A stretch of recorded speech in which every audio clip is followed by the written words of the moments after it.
I am Vivek Shankar. In previous lecture, I discussed about the types of solution, in which I discuss about the solid in solid solution, solid in liquid solution, hydration energy, lattice energy, and factor affecting the solubility of salts.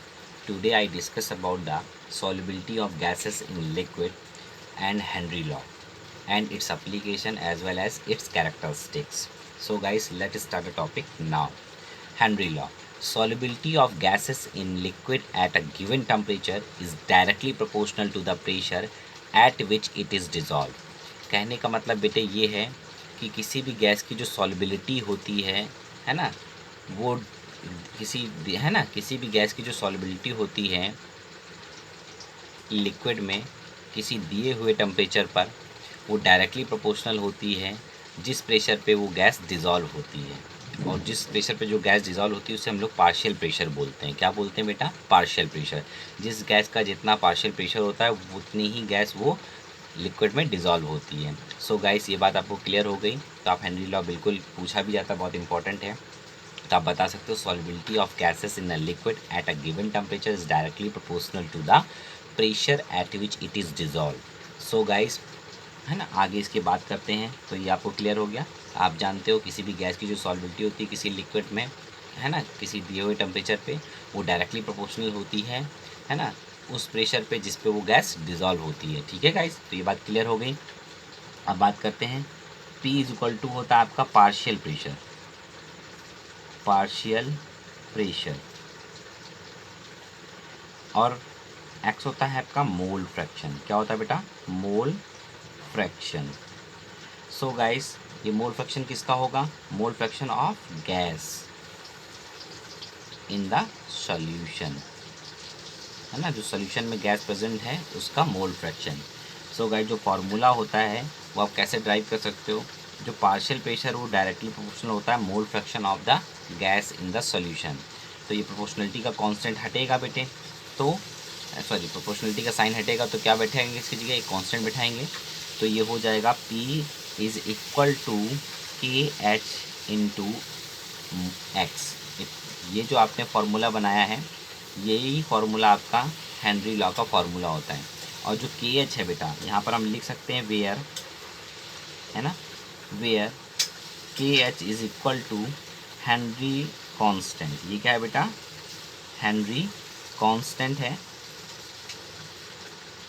ठीक है guys, ये क्या है बेटा? आपका Henry constant है। तो आपको ये फार्मूला याद रखना है कि P इज इक्वल टू के H into x.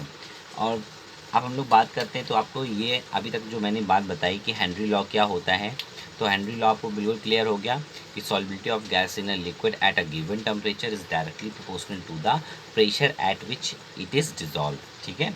So guys, P क्या होता है आपका? Partial pressure. एक्स क्या है आपका? Mole fraction. ठीक है, तो partial pressure is directly proportional to the mole fraction. तो प्रोपोर्शनलिटी का साइन हटा के कांस्टेंट बिठाते हैं, तो जो कांस्टेंट है उसका नाम क्या है बेटा? Henry constant. अब बात करते हैं characteristics of Henry constant. Henry constant के क्या कैरेक्टरिस्टिक्स होते हैं, इनके बारे में जानते हैं। तो हेडिंग डाल लीजिएगा बेटे, है ना, characteristics of Henry constant. Characteristics of Henry constant. Henry constant. ठीक है, हेनरी कांस्टेंट के क्या कैरेक्टरिस्टिक्स होते हैं वो देखिएगा बेटा। पहला कैरेक्टरिस्टिक, तो आपको मैं बता दूं कि इसकी यूनिट क्या होगी। सबसे पहले देखिए, तो पार्शियल प्रेशर की यूनिट एटीएम होगी, मोल फ्रैक्शन की कोई यूनिट होती नहीं है। तो जो यूनिट आपके प्रेशर की होती है वही आपकी हेनरी कांस्टेंट की होती है। तो आप ये कैरेक्टरिस्टिक्स लिख सकते हो। तो आप लिख लीजिए, it has same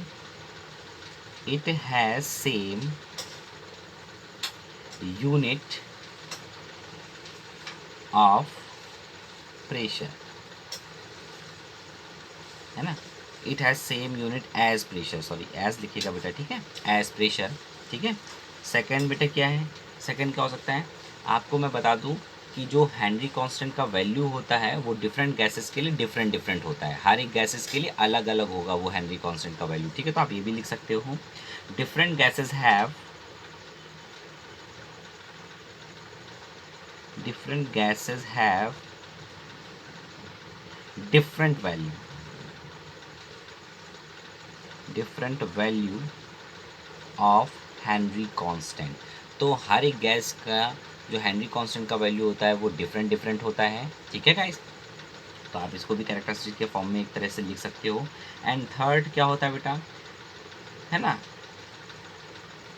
value of Henry constant, है ना, इस तरह से बोल सकते हैं, value of Henry constant for a given gas is different for for different solvent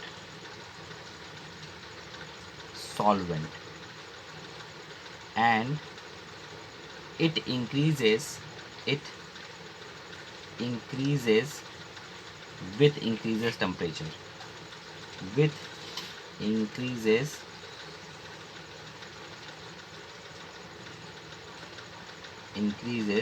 temperature। तो गाइस इसका क्या मतलब हुआ, कहने का मतलब है कि जो भी आपका हेनरी कांस्टेंट का वैल्यू होता है किसी दिए हुई गैस का, वो डिफरेंट होता है डिफरेंट डिफरेंट सॉल्वेंट में। अगर आपने वाटर लिया है तो जो आपने गैस ले रखी थी उसका जो हेनरी कांस्टेंट का वैल्यू होगा वो अलग होगा, और एथेनॉल अगर सॉल्वेंट ले लिया तो वो अलग हो जाएगा, ठीक है।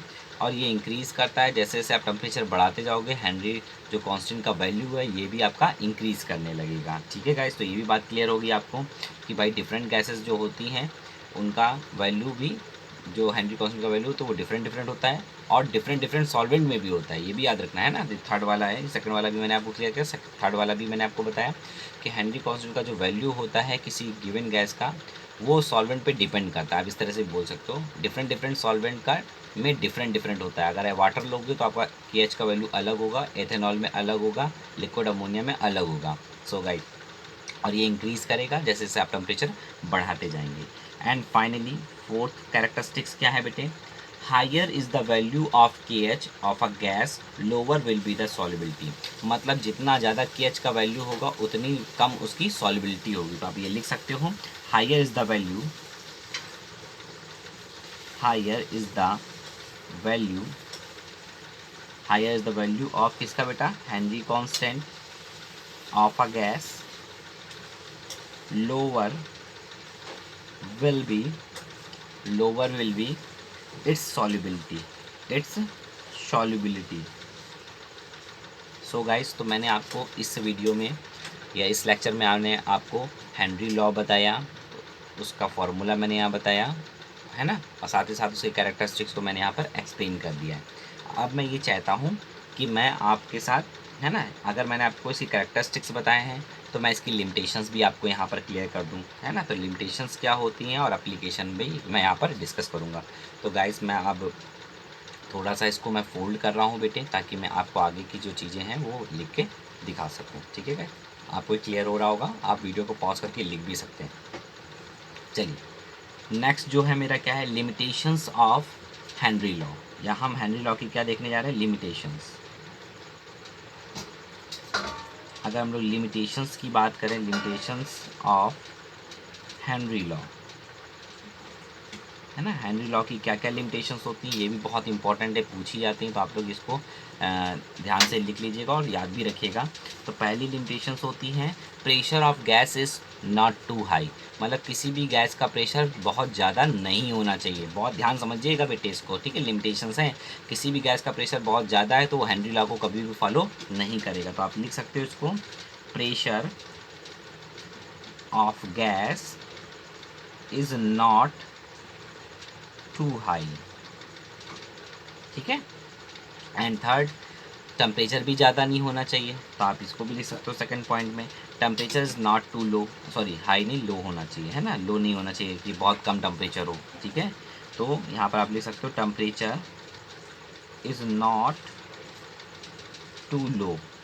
मतलब टेम्परेचर बहुत कम भी नहीं होना चाहिए, प्रेशर बहुत ज़्यादा भी नहीं होना चाहिए, है ना। अगर टेम्परेचर कम है तब भी हेनरी लॉ फॉलो नहीं होता है, अगर प्रेशर ज़्यादा है तब भी हेनरी लॉ को आप फॉलो नहीं कर सकते हैं। And third, gas should not be highly soluble. आपकी कोई भी ऐसी गैस नहीं होनी चाहिए जो कि आपके सॉल्वेंट में हाईली सॉल्युबल हो, ठीक है, या जिसकी सॉल्युबिलिटी बहुत ज़्यादा हो, वो भी हेनरी लॉ को कभी भी फॉलो नहीं करती। तो आप लिख सकते हो कि gas should not be, gas should not be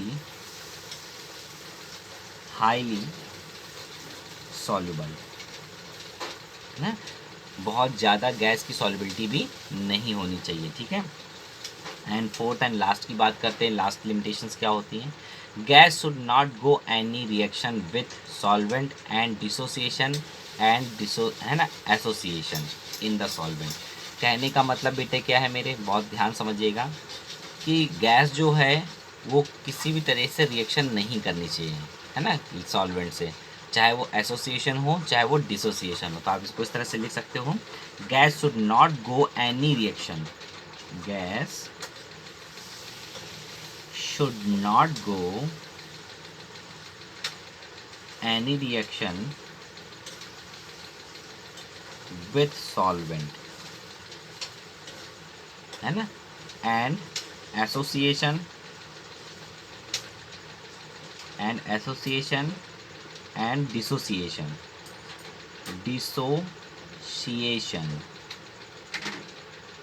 in the solvent, है ना।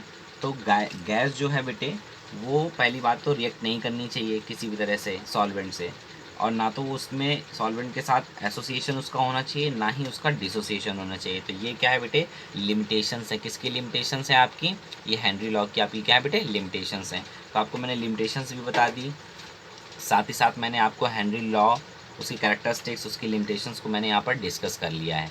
अब गाइस अब बारी है बेटे हम लोग एप्लीकेशंस की बात करते हैं कि एप्लीकेशंस क्या होंगी, ठीक है गाइस। चलिए आगे बढ़ते हैं, एप्लीकेशंस के बारे में जानते हैं। नेक्स्ट हेडिंग क्या डालेंगे हम लोग, applications of Henry law, application of Henry law, ठीक है। एप्लीकेशन क्या होती है हेनरी लॉ की, तो हेनरी लॉ के एप्लीकेशन की बात करें तो सॉल्युबिलिटी ऑफ, लिख सकते हो solubility of CO2 in cold drink. Cold drink आप लोग ने पी रखी है ना, तो कोल्ड ड्रिंक में जो सॉल्युबिलिटी होती है CO2 की, ये हेनरी लॉ को ही कि क्या है बेटा, एक एप्लीकेशन है, ठीक है। दूसरा क्या है बेटे, दूसरी एप्लीकेशन क्या होती है, aquatic life is more comfortable in cold water, है ना। तो आप लिख सकते हो aquatic life is more comfortable